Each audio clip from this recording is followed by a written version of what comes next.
গোয়েন্দা সংস্থার নাম ব্যবহার করে ফোনে হুমকি দেওয়া হচ্ছে সদ্য বিদায়ী অন্তর্বর্তী সরকারের উপদেষ্টাদের। দায়িত্ব পালনকালে কাজে অনিয়ম দুর্নীতি করা হয়েছে, যার জন্য তাদের ভুগতে হবে বলেও হুমকি দেওয়া হচ্ছে এসব ফোন কলে। তবে সরকার ও গোয়েন্দা সংস্থা বলছে তাদের পক্ষ থেকে এমন কোনো ফোন করা হয়নি। এমন রহস্যময় ফোন কল পাওয়ার কথা স্বীকার করেছেন সাবেক দুজন উপদেষ্টা। উপদেষ্টাদের হুমকি দেওয়ার বিষয়ে একটি প্রতিবেদন প্রকাশ করেছে আমার দেশ। প্রতিবেদনে বলা হয়, সদ্য বিদায়ী দুজন উপদেষ্টা জানান, গোয়েন্দা সংস্থা ডিজিএফ এর কর্মকর্তার পরিচয় দিয়ে একাধিকবার ফোন করে হুমকি দেওয়া হয়েছে।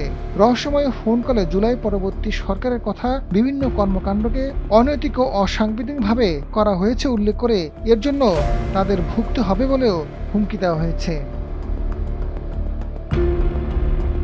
সাবেক উপদেষ্টারা জানান, ইফতারের আগে কিংবা গভীর রাতে ইন্টারনেট ভিত্তিক বিভিন্ন অ্যাপস ব্যবহার করে তাদের মুঠোফোনে কল দেওয়া হচ্ছে।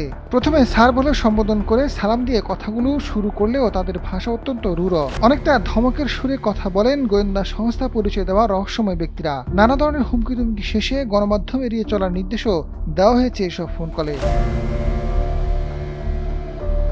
দুই উপদেষ্টার মধ্যে একজন মুক্তিযুদ্ধ বিষয়ক উপদেষ্টা ফারুক আজম বীর বিক্রম। তিনি জানান, দায়িত্ব ছাড়ার পর থেকে তার কাছে একাধিক অজ্ঞাত ফোন এসেছে। ফোনদাতারা ডিজিএফ এর বিভিন্ন শাখার কর্মকর্তার পরিচয়ের কথা বলছেন। এ সময় মোবাইল ফোনে ডিজিএফআই এর মনোগ্রামও ভেসে উঠছে। বিষয়টি নিয়ে সরকারের সংশ্লিষ্ট দপ্তরে রিপোর্ট করেছেন তিনি।